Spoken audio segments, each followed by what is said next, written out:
चलिए ठीक है। नेक्स्ट यहाँ पर सर सानवी सावंत जी का सवाल आया है जीपीटी हेल्थ को लेकर के 136 पर इन्होंने बाय किया हुआ है।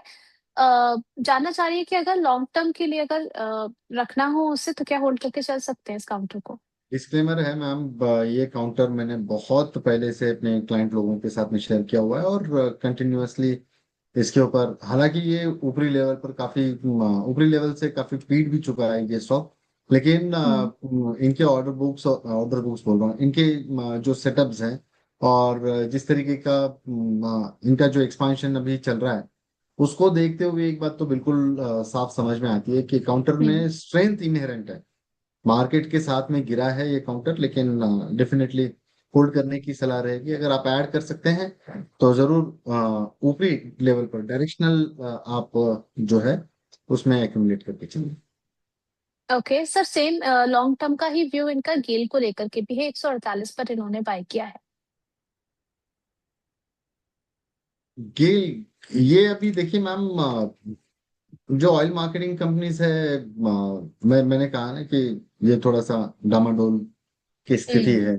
किस दिन कंपनीज के लिए अच्छी खबर है तो किस दिन बुरी, क्यों तो हुँ, क्रूड ऑयल 5% के नीचे तो हिल ही नहीं रहा आजकल। मतलब ये हुँ, तो आम बात हो गई कि दिन में 5% की मुंह देना है तो देना हुँ, है। और ये काउंट कमोडिटीज की जो साइकिल्स होती हैं या कमोडिटीज के जो ट्रेड्स होते हैं वो ट्रेंडी चलते हैं ज्यादा। अगर आप गिरावट के साथ में खुले तो हो सकता है दिन भर वो गिरावट में रहे। अगर आप हुँ, तेजी के साथ में खुलते हैं तो हो सकता है दिन भर वो तेजी में रहे, वो एक ट्रेंड फॉलो करता है। क्रूड के अंदर तो ये सारी चीजें ओपन सीक्रेट है मैम। हुँ, तो इसके अंदर थोड़ा बहुत पेन देखने जरूर मिलेगा, बट ओवरऑल एक तो गवर्नमेंट का स्टेक होने के कारण इसके अंदर वैसे भी बहुत ज्यादा मोमेंटम आता नहीं है।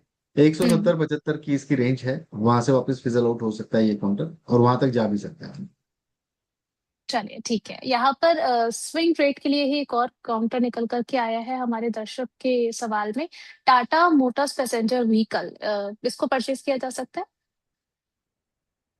टाटा मोटर्स। टीएमपीवी।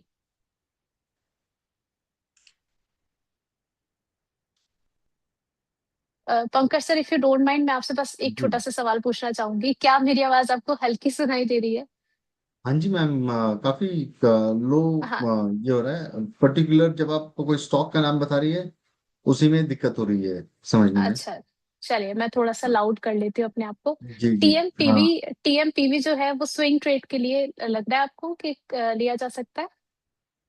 मैम डेफिनेटली ये पूरा जो ऑटो का जो सेक्टर है इसके अंदर प्रेशर यहाँ पर देखने मिला हुआ है। तो मुझे लगता है कि अगर आप स्ट्रिक्ट स्टॉप लॉस के साथ में खरीदना चाह रहे हैं या कंपलसरी ट्रेड करना है आपको तो फिर बात और है।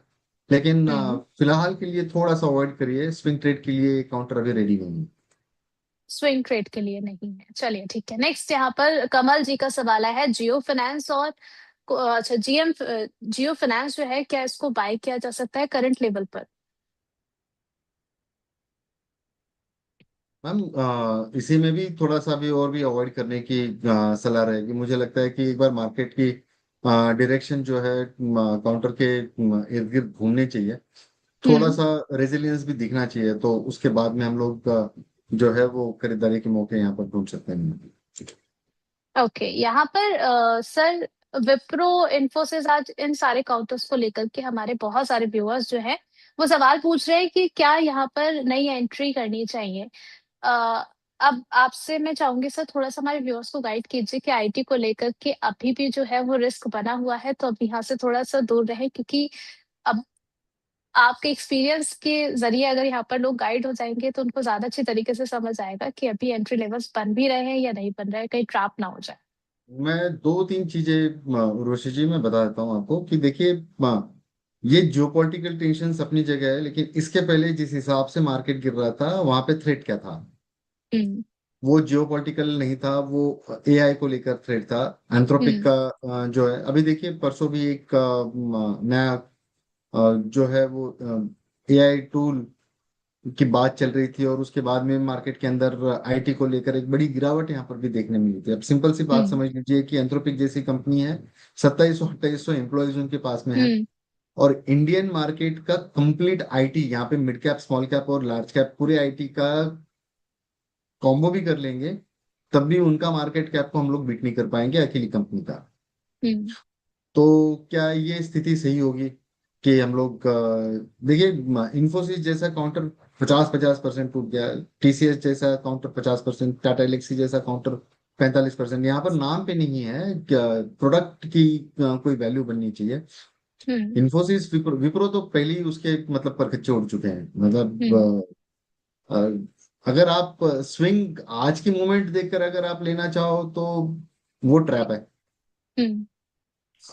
अगर यहाँ से स्टॉक अगर 10% भी बढ़ जाता है तो जिन्होंने ऊपरी भाव पर खरीदा हुआ है या टॉप पे जिन्होंने खरीदा है उनके लिए क्या ही फर्क पड़ना है वहां पे। हम्म। लेकिन आप स्विंग में देख रहे हो या फिर आप अगर ऑप्शंस के साथ में इसको हेज करके जाने जाने की अगर आप जहमत रखते हो वहां पे थोड़ी, तो हो सकता है। लेकिन ऑप्शंस भी इसके अभी ड्राई होने में ही है कि हम्म। अगर आप खरीद लेते हो और पुट बाय कर ले, पुट सेल करके चल लो, या पुट बाय करके चल रहे हो और ये स्टॉक लेकर जा रहे हो आगे, तो मिलना कुछ भी नहीं है इसके अंदर। तो मेरे हिसाब से वेट एंड वॉच, चलती का नाम गाड़ी बोलो, और जहाँ पे चल रहा है ये चीजें, जहाँ पे मोमेंटम मिल रहा है वहां पे आप लक आजमाइए ना। चलिए, पंकज सर, आपका थोड़ा सा वक्त आज मैंने ज्यादा ले लिया है।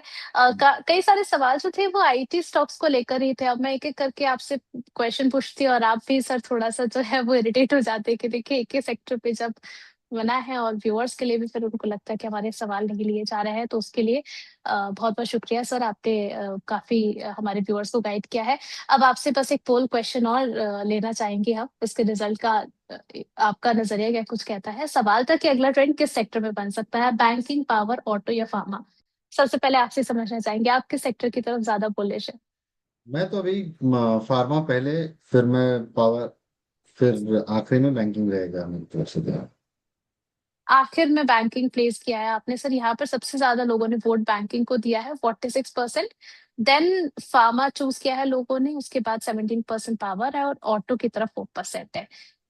तो अब आप एक्सपर्ट एडवाइस को बिल्कुल कंसीडर करके चल सकते हैं, और जो कुछ भी आपको सलाह दी गई है उसमें भी सिर्फ रजिस्टर्ड आरए की सलाह जरूर लीजिए। Thank you so much Pankaj sir हमारे साथ जुड़ने के लिए और हमारे कई सारे सवालों के जवाब देने के लिए। आपकी तरफ से सर डिस्क्लेमर। जो भी ट्रेड्स मैंने आप लोगों के सामने यहाँ पर शेयर किए हुए हैं मैम, वो मेरी अपनी निजी राय है। तो मेरी राय से कोई प्रभावित होकर अगर कोई काम कर रहा है तो अपने वित्तीय सलाहकार से जरूर राय मशवरा कर कर काम करें। और आपके पोल काफी इंटरेस्टिंग रहते हैं मैम।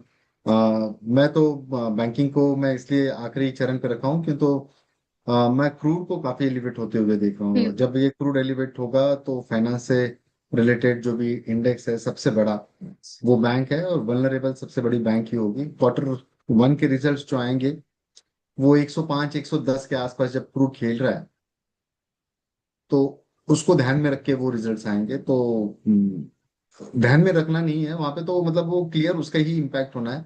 तो आने वाले समय में सबसे ज्यादा वल्नरेबल जो होगा वो बैंकिंग ही होगा। अब वो पोल आया है तो भाई जनता Janardan. Thank you very much. Thank you so much sir. चलिए आगे का डिस्कशन हम कंटिन्यू करेंगे वेल्थ वाइज रिसर्च के फाउंडर मनीष